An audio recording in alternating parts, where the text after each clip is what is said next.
Hi, this is Dr. Safiyya here.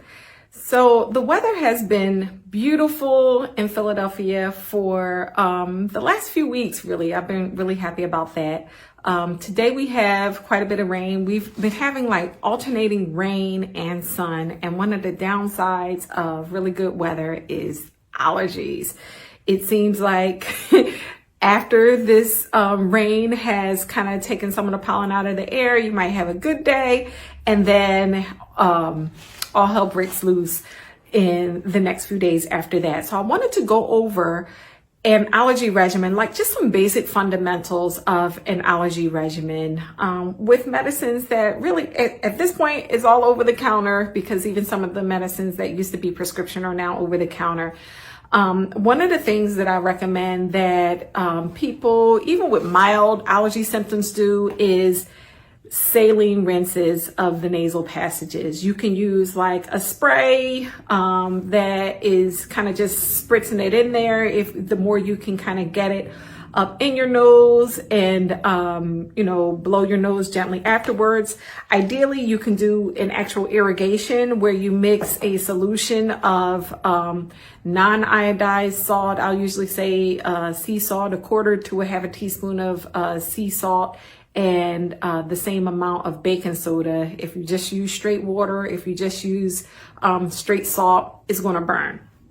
But with the irrigation, you're literally squeezing it or pouring it in one side of your nostril, and it is flowing out the other side to really rinse out the allergens, but also rinse out some of the mucus that has accumulated because of the allergies. So that is really helpful to a lot of people. Now, I have never personally used distilled water or boiled the water first, and I've been fine. I've gone swimming in lakes and didn't die.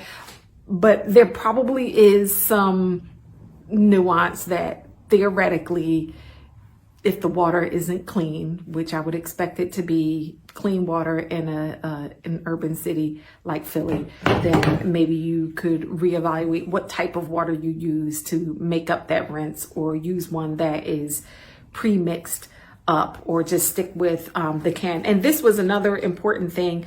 The saline sprays that are in a can should be able to maintain the integrity of the saline spray without adding preservatives, which can actually irritate the nasal passages. So that's another reason to look for one that is in one of these spray cans, so that it does not require preservatives in it in order to maintain its freshness.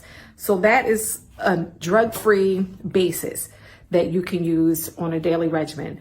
The next thing really that most people need is considered the gold standard allergy treatment is some type of nasal steroid spray. So this one is a triamcinolone spray. I use generics. I personally don't think it makes a difference whether you get brand name or generic. Fluticasone is Flonase. That's probably the most commonly used, but Nasonex, Flonase, Rhinocort, Veramis, these are all nasal steroid sprays that are now available over the counter. These will generally make the biggest difference, but you have to be consistent. Don't expect to use it today and get a result today. You really need to use it for a good week, 2 weeks to start to get the benefit. And if you have seasonal allergies, just be consistent and it can help the most.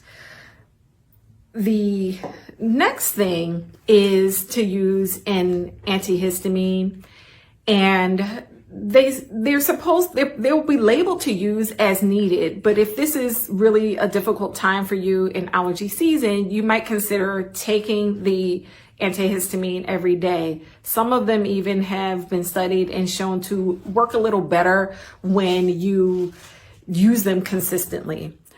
My two favorite that I would recommend are Zyrtec cetirizine or Allegra fexofenadine. They also have Zizal, which is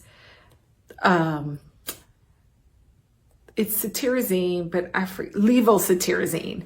It's just basically in chemistry, a racemic mixture, and this takes only the active form.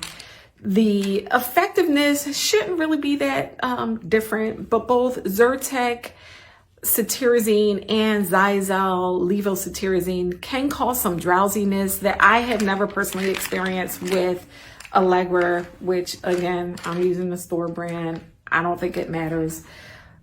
And that is, so the saline rinse, nasal steroid spray, antihistamine, that's pretty much like the core daily regimen if you have a bad allergy season or pretty significant allergy symptoms. Some people will be okay just with the saline rinses. If you get a lot of nasal congestion, and I would not suggest you use this every single day, but using a decongestant, and you're going to want to look for one that has the original Sudafed ingredient. That is pseudoephedrine. Now, of course, I couldn't find a whole container of it. I only have like one little pill left here.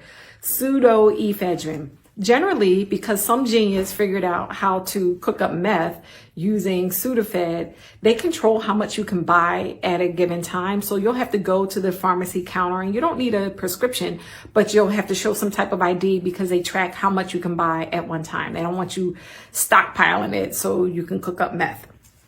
So that is a good regimen. You know, add the decongestant if needed, particularly if you're flying.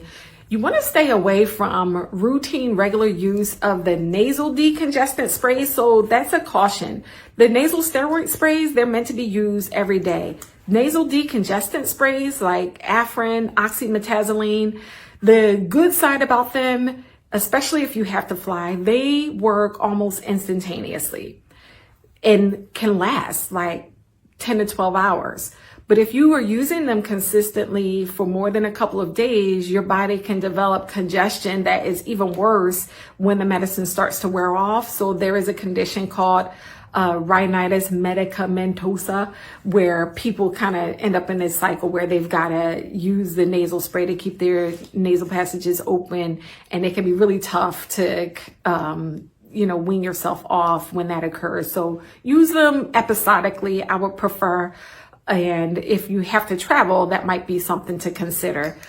Using it, the oral decongestant with the pseudoephedrine, that's like a Sudafed 12-hour original strength, or right before you get on a plane, you can spray Afrin, but don't make a habit of that.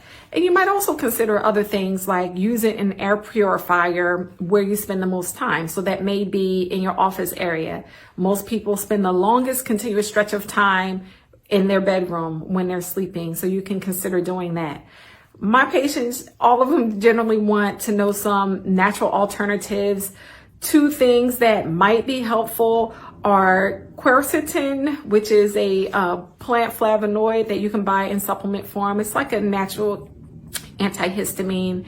And mullein. I've had a couple patients tell me that helped them with their allergies. But of course, those are also plant-based. You might have allergies to those plants. So you have to test it out and see how it works for yourself. So hopefully that'll give you some solid groundwork for how to develop a good allergy regimen so that you can enjoy the beautiful weather, get out there, but have less suffering related to allergies, especially if you have to get on a plane and have that change in pressure. You want to see what you could do to try to get your allergies under control so that you're not in pain or suffering during that trip.